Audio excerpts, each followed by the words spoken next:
صباح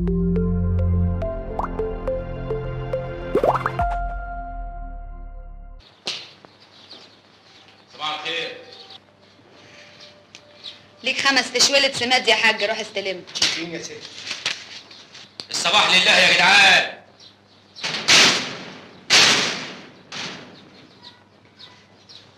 صباح الخير.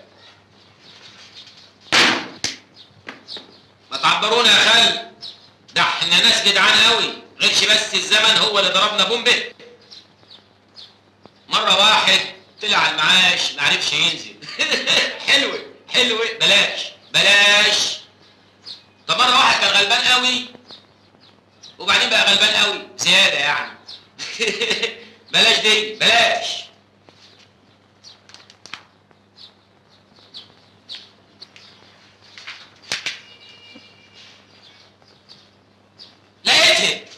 لقيتها زينة، لقيت الحل، هجيب الشقة بس في عرض جاه النبي، خد ودي معايا. حل ايه؟ اهو كده عبريني، ده احسن من ساعة انت ما كنت مخصماني وانا ما بنامش الليل. يو حل ايه بقى يا شعبان، ولا بتهزر؟ انا ما بهزرش، انت عارف الراجل القريب الغني قوي ده ماله ده؟ اللي انا زرته ده؟ لحسن الحظ انه موجود في البلد الايام دي. طب وده هيعمل لك ايه؟ لا هيعمل لي كل حاجه، مالكيش دعوه انت بس، انا هصطرف معاه، ده بيحبني قوي. ايه؟ عارفه الدليل انه بيحبني؟ قال لي ايه؟ ايه؟ قال لي ازاي والدك. ايه ليه؟ شوف الراجل وحلاوته لما يقول لي ازاي والدك. تستنيني في البيت النهارده، هاجي لك ومعايا حل. سلام يا حبه القلب، ما تجيبي قبلي.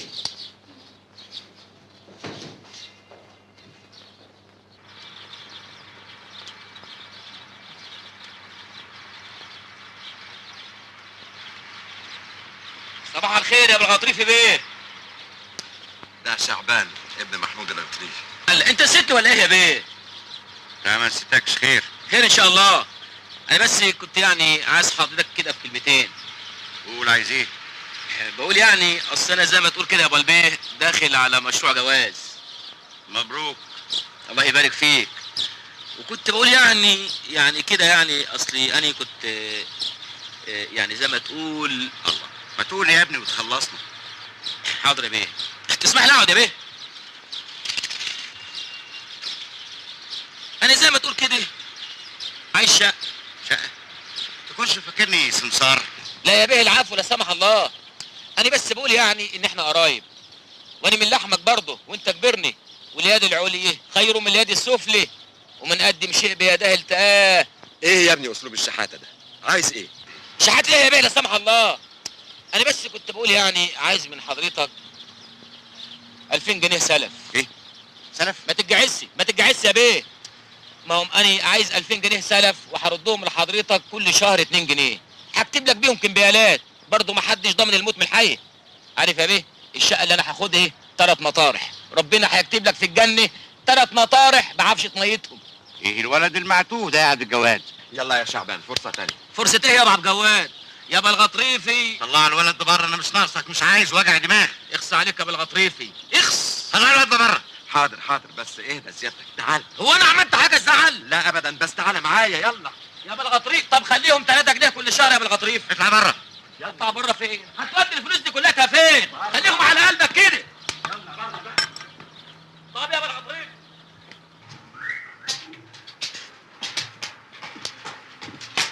على اذنك. اتفضل.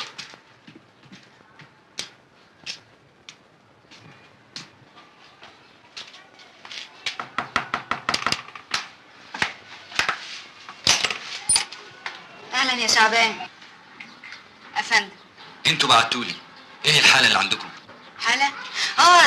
سيادتك يا فندم غلطت، ده العيان فوق في الدور الفوقاني.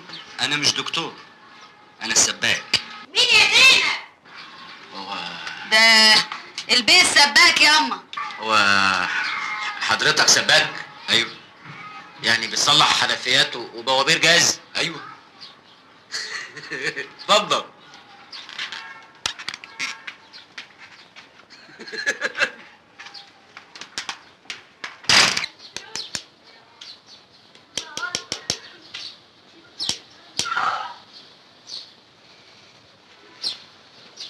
كان لازم تبعتولي بدري شوية. لخير، هي الحنفية حامل؟ لا محتاجة قلب. عندكم قلب ولا تاخدوا قلبي من عندي؟ قلب. لا احنا ما عندناش قلب. طب من فضلك نشف الميه علشان اعرف اشتغل. لا تطمني ما تتخضيش.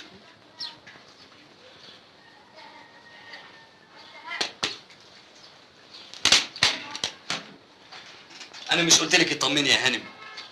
هو الحساب كام يا حضرتك؟ جنيه كشف وجنيه تغيير القلب يبقى الحساب كله 2 جنيه؟ 3 جنيه علشان في جنيه رسم طلوع سلم. ده كتير يا حضرتك. من فضلك انا ما احبش حد يفاصلني في شغلي ابدا. طب وعشان خاطري؟ عشان خاطرك من غير فلوس.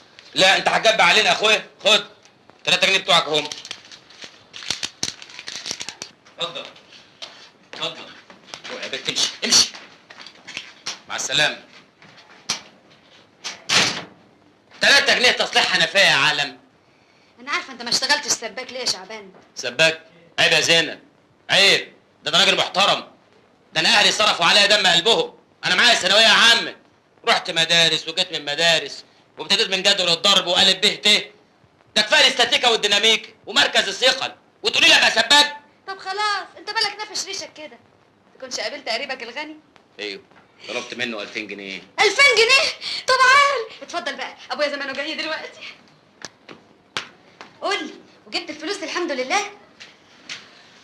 انا طلبتهم بس. ايه هيديهم لك امتى؟ مش هديهم لي. امال ايه؟ طردني. طردك؟ امال انت جاي ليه؟ جاي عشان اتحايل على ابوكي كمان مره. حال على ابويا؟ انت عارف ابويا ما بيحبش الحال المايل، لو سمع الكلام الفاضي اللي انت بتقوله ده هيمنعنا اشوفك خالص. طب اعمل ايه بس انا يا زينب؟ العين بصيره واليد قصيره. اعمل ايه؟ اعمل ايه بس يا عالم؟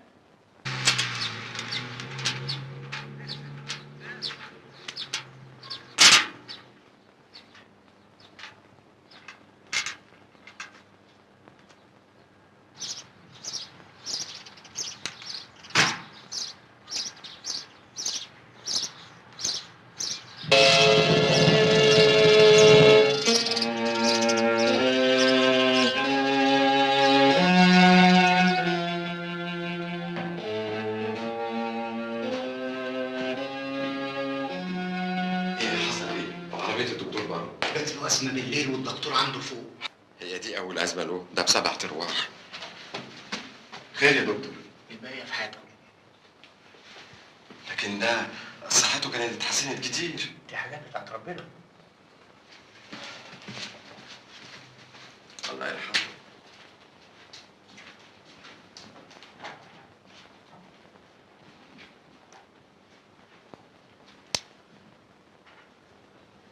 ايه دنيا الباقي في حياتكم جميعا يا اخواني. باقي في حياتكم ما باقي الا وجه الله.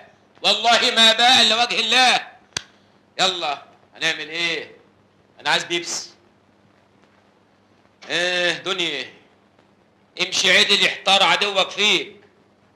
امشوا زي الجزم في الدنيا لا تتضربوا بالصورة على دماغتكم في الاخره. ايه كان امير كان امير. ان شاء الله تبقى تشوي في نار جهنم يا غطريفي. كان هيخس عليك حاجه لو كنت اديتني 2000 جنيه هفك نفسي بيهم في شقه. ان شاء الله يبقى ربنا ياخدك كمان مره. امير كان امير. يلا ربنا يسامحك. هنعمل ايه؟ امشوا زي الجزم في الدنيا لا تتضربوا بالبلغه القديمه في الاخره. انا بقول لكم اهو. يلا عملت حصر بالممتلكات وحسبت التركة. طبعا حوالي 6 مليون ونص. 6 مليون جنيه يا ما ونص. انت كريم يا رب. هينوب كل واحد مننا كام يا سعد جواد؟ مش وقت الكلام ده دلوقتي.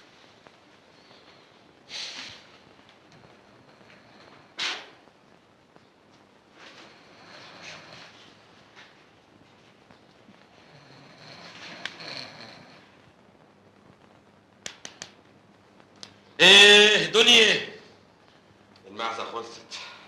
سعيكم مشكور. الله يرحمك يا بالغطريفي. صحيتني ليه يا ابو عبد الجواد؟ كنت سيبني نايم علشان انسى انه مات. يلا يلا انت بقى. بقول ايه يا ابو عبد الجواد؟ هو المرحوم كان موصيكم ما توزعوش سجاير حفاظا على الصحه العامه. المعزة خلصت. طيب هو انتوا مش هتعشوني؟ يلا بقى. يلا امشوا زي الجزم في الدنيا لا تتضربوا على قفاكوا في الاخره.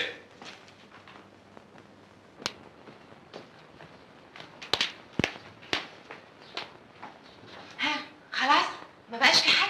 خلاص كلهم مشوا. طمني، كل واحد هينوبه كام من الميراث؟ هبرة جامدة. أقل واحد فينا هينوبه 1,000,000 جنيه. يا ما أنت كريم يا رب. من بختنا ان ابنه الوحيد مات في فرنسا. انت بتحلمي. احنا مش هينوبنا الا ملاليم. ليه؟ مش احنا دلوقتي الورثة الشرعيين؟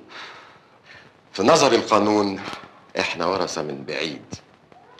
احنا حواشي من ضمن عشرات غيرنا من الحواشي، وكل من هب ودب من القرايب هيظهروا ويطالبوا بالميراث. ده غير نصيب الحكومة. يعني بعد التصفية كل واحد مننا هينوبه ملاليم. لا ده ظلم.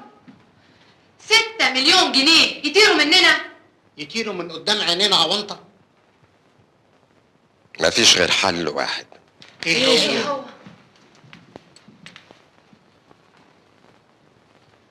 ان ابنه ما يكونش مات. يعني ايه بقى؟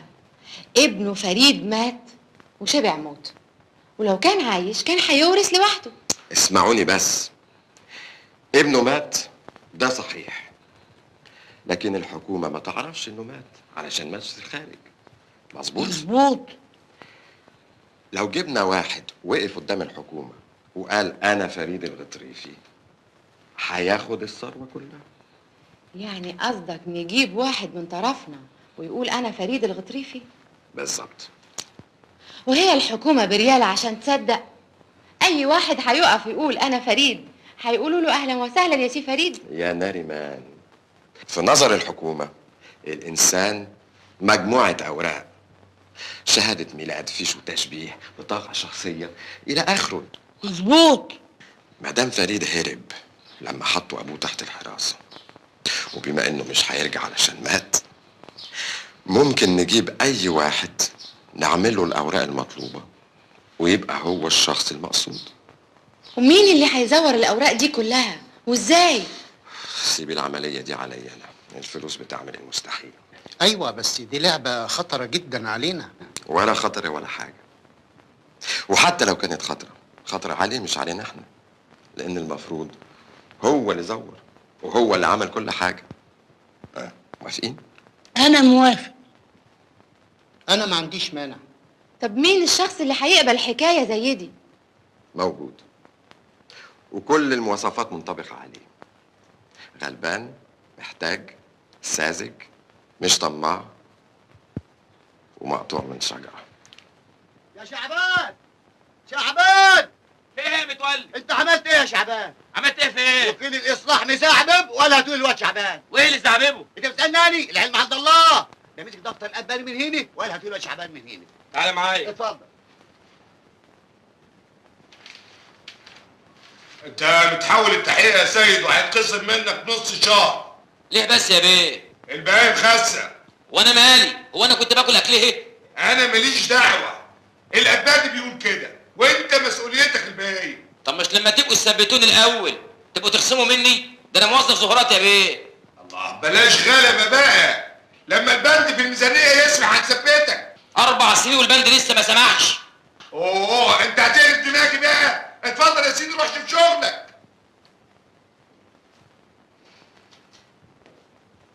اللي بيحصل ده ظلم، كل يوم والتاني يخصموا مني. عايزين نصرف على الاصلاح الزراعي من ماهيتي. اهو. شعبان. مين؟ ابويا عبد الجواد. اهلا اهلا اهلا. السلام عليكم. تعالى. شاي يا ولا؟ مفيش داعي. مفيش داعي يا ولا. مجلس العيلة عايزك لأمر مهم جدا. عيلة مين؟ عيلتنا. ما انا ما اقدرش اخرج دلوقتي يا سعاده البيت. بس تعالى معايا. دي تعالى. فيها 4 ايام خاص، الماهيه تروح كده. ولا يهمك، تعالى بس. خلاص فهمت. ها قلت ايه؟ ما تتكلم يا ابني، قلت ايه؟ ورحمه الغطريفي ماني فاهم حاجه. انا عايزك تقول لي الكلام من الاول عشان انا فهمي تقيل شويه. هتقف قدام الموثق هيقول لك انت فريد، تقول له والباقي علينا احنا. اقول له اه والباقي عليكم انتم؟ كل حاجه معمول حساب. بمنتهى الدقه. انت مش كنت بتدور على 2000 جنيه خلاص هتاخدهم وتتجوز خطيبتك وتعيشوا في تبات ونبات، وتخلفوا صبيان وبنات. وبدل ما الفلوس اللي غطرفي بيه اللي كسبها بعرق جبين وتروح تستنى في العيله. طب هو يعني المبلغ كام؟ انت مالك بقى؟ انا مالي ازاي؟ مش انا اللي هستلمها، مش انا اللي هورثها. افرض يا ابني اي مبلغ، انت مالك؟ انت هتاخد ال 2000 جنيه، الباقي مالكش دعوه بيه، ده فلوسنا احنا بقى. ايوه بس كام يعني المبلغ؟ وانت مالك يا اخي؟ يا سيدي ريحه وقول له المبلغ 6 يا شعبان. 6000 جنيه؟ لا 6 مليون.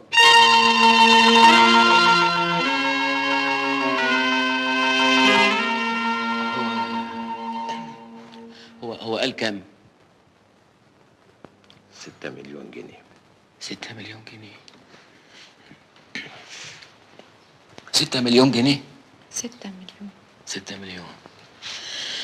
6 مليون. وعايزين تدوني 2000 جنيه. مش كده؟ لا يا عبد الجواد، لازم تزودهم شويه. خلاص خليهم 3000 ولا اقول لك 4؟ لا يا شيخ. 4 ده كتير قوي. شوفوا يا اخوانا، انا هلعب معاكم اللعبه دي بس اخد نص الورث. انت مجنون؟ لا حرام، وانتوا كمان حراميه، ومن حضر القسمه فليقتسم. لا يفتح الله، يلا ورينا عرض كتافك. فدتكم بعافيه. السلام عليكم. تعالى رايح فين؟ سيبيه، خليه يغور في 60 داهيه. نسيبه ازاي بعد ما عارف سرنا؟ لك حق. هنديلك 10000 جنيه. النص. خليهم 20000. النص. يا ابني ورانا مصاريف كتيره. النص. طب خليهم 50. النص. لا غرفة 60 داهية بقى. هو ايه اللي يغور في 60 داهيه؟ هو احنا قدامنا حل تاني غيره؟ اجري هاته ما تضيعوش. يا ابني احنا 4 وانت 1، نفرق بالعدل. النص. طب خليها التلت. النص. موافقين؟ ده انت طلعت داهية.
كل حاجة تمام التمام. شعبان اتمحم الوجود.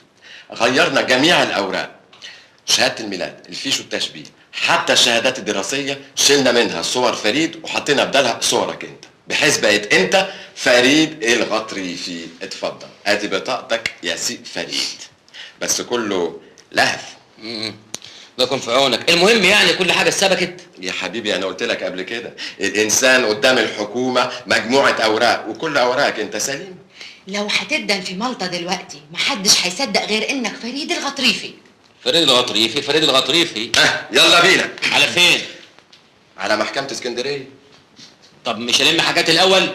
حاجاتك ايه يا ابني؟ انت على رأي المثل لا وراك ولا قدامك. يلا تعالى تعالى يلا. يلا على رأيك.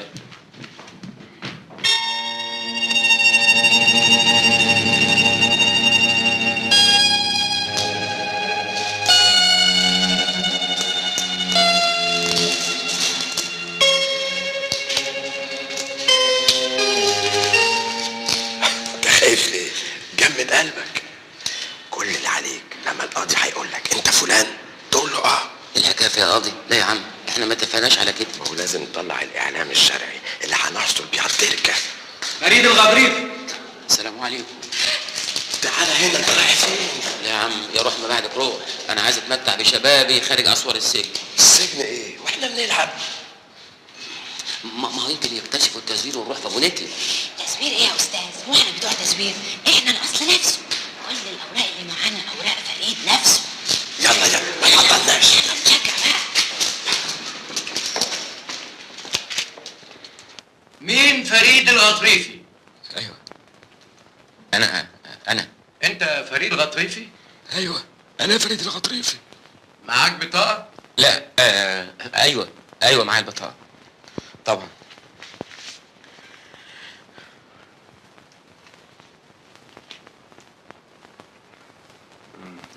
فين الشهود؟ انا عبد الجواد محمد الغطريفي. والشاهد الثاني؟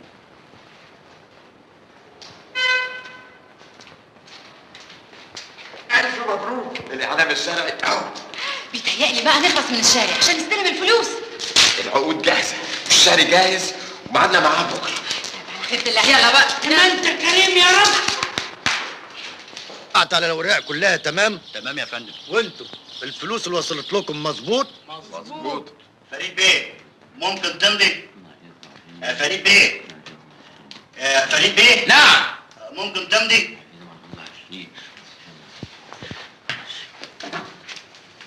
يا ما انت كريم يا رب. مبروك. الله يبارك فيك. وهنستلم الفيلا امتى؟ بكره ان شاء الله. وباقي الممتلكات في خلال 3 ايام على خيرة الله. السلام عليكم. سلام ورحمه الله.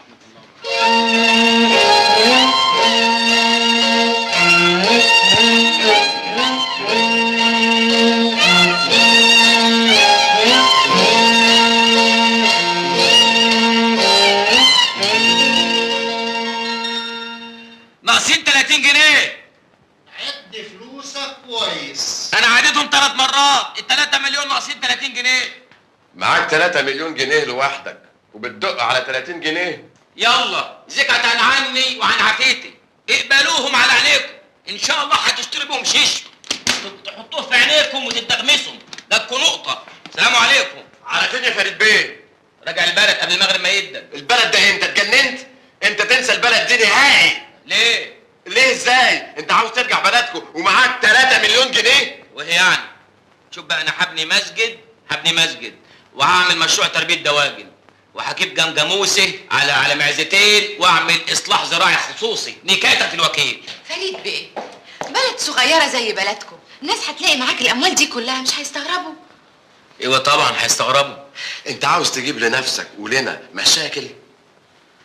طب دلوقتي وخطيبتي؟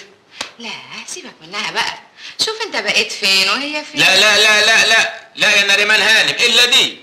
على كل حال انساها دلوقتي وبعدين هنلاقيك 100 صرفه وصرفه. طب وانا هعيش فين دلوقتي؟ في مصر القاهرة. هناك الناس ما تعرفش بعضيها ومحدش له دعوة بحد. ايوه بس ما بسش، هو ده عين العقل. وانا يا سيدي هدبر لك عيشة قبها في القاهرة. أنا بيتي موجود وتحت أمرك. وانا جاهز وفي خدمتك. ولا بيتك ولا بيتها. بس انتوا هتتخانقوا. شوف انا اهلا وسهلا، انا هنزل عند نريمان هانم لغايه ما يبقى ربنا يدبرها بمعرفته. بس انا عايز اروح البلد برضه. ليه تاني؟ معلش مشوار ساعه الزمن.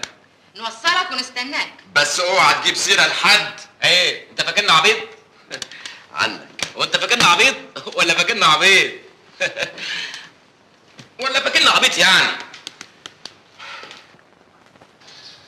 زينب يا زنوبتي. شعبان انت كنت فين؟ ده وكيل الاصلاح سأل عليك وخصم لك 3 ايام وقال الراجل ده ما ينفعش يتثبت ابدا. كنت فين؟ شغلتني عليك. ده انا رحت الحاره وبعدت اسال عليك. قال ايه؟ قالوا لي في قفل على الباب. وايه الشنطه دي؟ انت كنت مسافر ولا ايه؟ لا اصل انا كنت في مشوار ورايح مشوار. رايح فين؟ نازل مصر.